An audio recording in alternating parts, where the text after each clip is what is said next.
آیا میتونی در مورد تجربه ها و روش های خاصی که استفاده کردی تا سایه خودت رو ادغام کنی صحبت کنی؟ بله، البته که میتونم.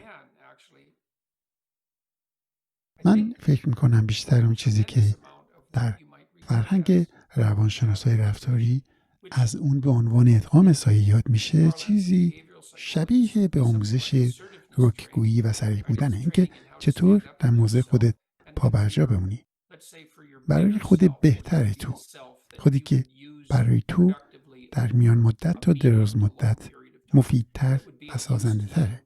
همینطور برای اطرافیان تو، اون خودی که مسئول رسیدگی به تو و به طور همزمان رسیدگی به اطرافیان تو هم هست. من فکر میکنم ساده‌ترین راه شروع این کار کنکاش در رنجش خودته. میدونی که تلخ مزاج و عصبانی شدن در مورد زندگی آسونه، چون زندگی دشوار و پر از ناامیدیه. به علاوه مردم در معرض خیانت هستند، چه از طرف خودشون و چه از طرف دیگران، کسایی که بناست مراقب اونا باشن. خب اینی که تلخ مزاج و کینه‌جو شدن آسونه. رنجش یه احساس خیلی مفیده، هرچند فکر میکنم یکی از خطرناکترین احساس هم هست اگه به اون به درستی پرداخت نشه. وقتی که تو رنجیدی، این تنها دو معنی میتونه داشته باشه. یعنی که باید بالغ بشی، گله و شکایت متوقف کنی و به زندگی بپردازی، و یا به این معنی که تو در معرض نوعی نیروی استبدادی هستی که شاید از تو نشأت میگیره، شاید نتیجه محیط اطراف توه، یا شاید نتیجه جامعه است. تو در معرض نیروی استبدادی هستی و به دلیل اون بهترین منافع خودتو دنبال نمی‌کنی. به اون معنای وسیع‌تر که توضیح دادم، نه منافع محدود خودخواهانه که در خدمت اهداف آنی هستند. منظور من بهترین منافع از دیدگاه توسعه شخصیت در طول زندگیه. اگه کینه داری، یا به این معنیه که نابالغی و باید رشد کنی و باید تعیین کنی چقدر از کینه و خشم تو از بابت اونه، و یا ناشی از تمایل برای پیدا کردن چیزا و یا افراد دیگه است که میشه تقصیر رو گردن اون انداخت. گزینه ممکن دیگه اینه که تو حرفی برای زدن یا کاری برای انجام دادن داری. مثلا در موقعیتی هستی که استانداردهای درونی اخلاقی خودتو نقض میکنی و تحت فشاری که چیزایی رو بگی که به اونا باور نداری یا کارایی بکنی که فکر می‌کنی اشتباه هستن. اینی که باید تعیین کنی و شروع کنی به تعیین استراتژی تا اینکه وضع رو اصلاح کنی و بتونی اون چیزی رو که باور داری بگی.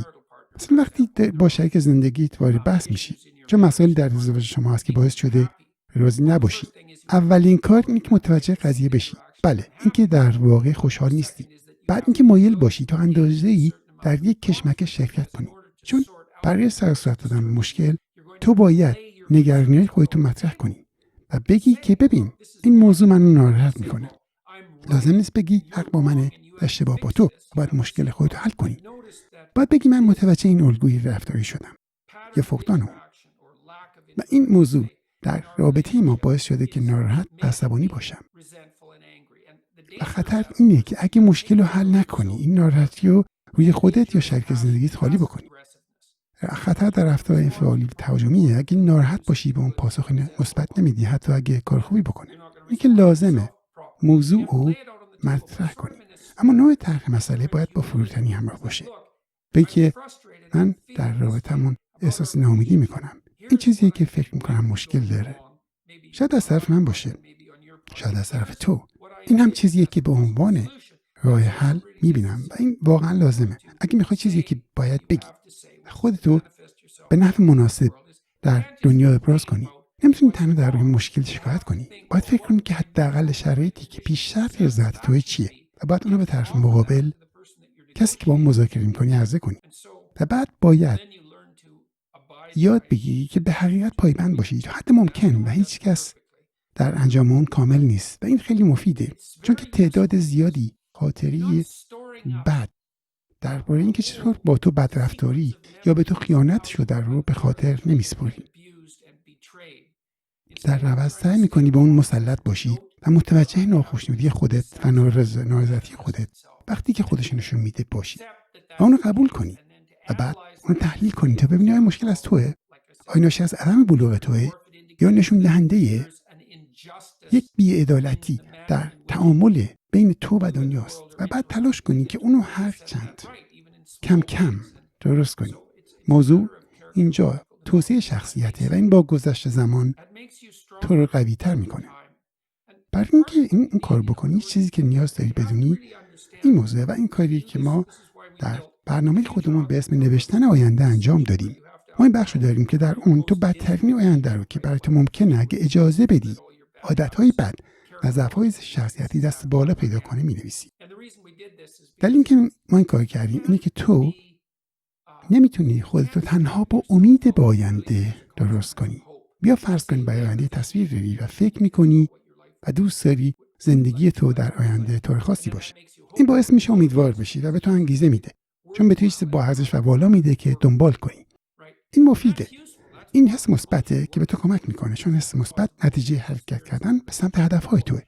و به اندازه این که توسط ترسات ترغیب بشی مفید نیست. اگه به خوبی بدون که چطور ممکنه زمین بخوری، اگه ضعیف بمونی و اینکه چه جهنمی در برابر تو ظاهر میشه، اون وقت مصمم میشی که برای مثال حقیقت رو بگی و اون چیزی که فکر میکنی بگی و کارهایی که از اون متنفری انجام ندی. هدفی که تصویر آینده به تو ارائه کرده تو رو به دنبال خودش میکشه و در این حال میل تو برای اجتناب از بدترین جهنم قابل تصور تو به جلو فشار میده و به تو کمک میکنه که به اندازه کافی شجاع بشی تا استوار بشی اگه در موقعیتی هستی که نیاز به درگیری داره. چون که اگه حرفی برای گفتن داری، اگه چیزی برای مذاکره با کسی وجود داره، میزانی از گفتگوی اختلاف برانگیز اتفاق میفته. توصیف مشکلات و تشریح واقعیت‌ها به نحو بی‌تعارف مشکلاتی که در رابطه‌ها وجود دارن و بعد پیدا کردن راه حل برای اونها در کوتاه مدت خیلی تنش‌زده و اجتناب از اونها خیلی آسونه. به این دلیل مردم اغلب از اون پرهیز میکنن و بعد ناراحتی‌ها و بغض‌های رابطه‌شون جمع میکنن. نهایتاً این ناراحتی‌ها به اندازه‌ای میشه که به شکل هیولا در میان و اون وقت همه چیز نابود میکنن. این که باعث طلاق میشه یا اینکه به ریس خودت میپری و اخراج میشی و اینطور میشه که طی 15 سال فشارخون پیدا میکنی، چون که نمیتونی همه اون هیولاهایی رو که هم باشه شده تحمل کنی و به نوشیدن مفرط الکل رو میاری تا فراموش کنی، چون که زندگی برای تو قابل تحمل نیست و همه اینا بسیار غیر سازنده است. اما اجتناب از کشمکش‌های ضروری لحظه به لحظه آسونه، چون که گفتگوی سریع در گفتن در مورد درگیری‌های واقعی خیلی استرس‌زای، به ویژه اگه با بخش‌های مهم به زندگی سر کار داشته باشه. وگرنه به اونا سرسامان نمیدی و تمام اونا رو به همراه خودت میکشی. این وحشت انگیزه و عاقبت اینه که حرفتو نزنی. این میتونه وزنه مقابل در برابر وحشت از یک گفتگوی دشوار باشه. به علاوه در مورد سوء شخصیت خوبه که به عمق کینه خودت برسی. خیلی از مردم در مورد خیلی چیزها کینه دارن.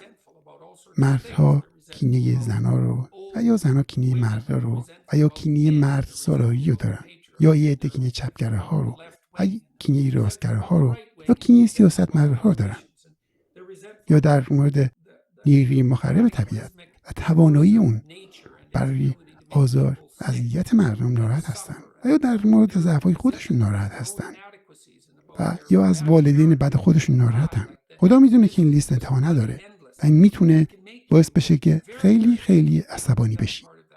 کینه‌جو، بدبین، تلخ‌مزاج و سیاه و پر از خیال بافی در مورد تخریب و تمایل به نابودی چیزا بشی و آرزوی این که همه رنج ببرن، میل به این که عصبانیت خودتو به خدا نشون بدی. همه اینا واقعا تاریکه.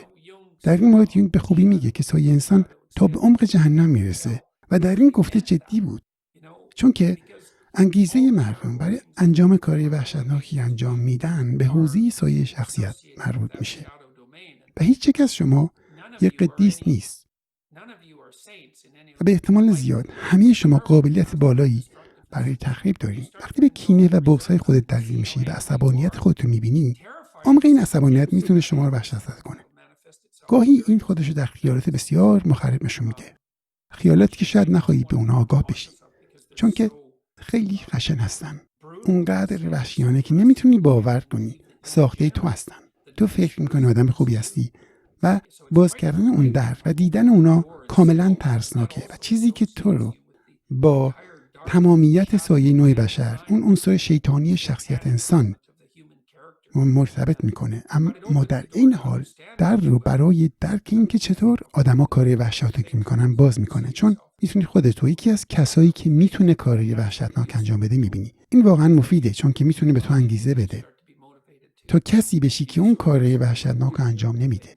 اگه بتونی با این قضیه کنار بیایی که این موضوع بخشی جدا نشدنی از توه، این به نحو عجیبی به طور همزمان کشف توانایی قدرت تو هم هست، چون که اگه در تو این میل به پرخاشگری و تخریب وجود داره، توانایی برای خیال بافی به شیوه پرخاشگرانه، معنی دیگه اون اینه که تو میتونی بخشی از اونو در گفتار و کردار خودت به کار بگیری، به طوری که خیلی محکمتر و پابرجاتر بشی، تبدیل به نیروی قابل ملاحظه‌ای بشی، به خودت احترام بذاری و کشف کنی که تو میتونی نیرویی برای تخریب و یا سازندگی باشی و احتمال اون بیشتره که با خودت با هوش آمیخته با احتیاط رفتار کنی و بدونی که بخشی از تو مثل بمب ساعتیه که ممکنه منفجر بشه و با خودت با احتیاط بیشتری طرف میشی و شاید باعث بشی که مردم با احتیاط با تو مقابل بشن، که چیز بدی نیست. و تمام افرادی که واقعا اونا رو تحسین میکنم میدونم که جنبه کاملا خطرناکی هم داشتن، جنبه‌ای که تو نمیخوای بیش از اندازه فعال بشن. اما در این حال چیزی که اونها رو قابل احترام و قوی میکنه اگه اونو تحت کنترل داشته باشن. بله، این گفتار کوتاهی در روی ادغام سایه بود. این یه مسئولیت دشواره، اینکه اون جنبه تاریک شخصیت خودتو تحت کنترل در بیاری و این تمام چیزایی که سرکوب کردی یا موفق به توسعه اونا نشدی، شکست در تلاش برای تبدیل شدن به یه آدم بی‌آزار. بله، بی‌آزار، یه شهروند بی‌آزار که به ظاهر با فضیلت به نظر میرسه. این همان پرسونای یونگیه که به اون نیاز داری، چون که همه نیاز به یه ماسک دارن که مثل لباس میان عامه بپوشن تا بتونیم همدیگر رو وقتی در کنار هم از خیابون میگذریم تحمل کنیم. ما نیاز نداریم هر بار که با هم تعامل داریم با عمق شخصیت هم نگاه کنیم. ما به اون پرسونا نیاز داریم، اما اون شخصیت باید متعالی باشه. راه تعالی اینه که قسمت‌های تاریک اونو با خود ترکیب کنیم. این خیلی مفیده.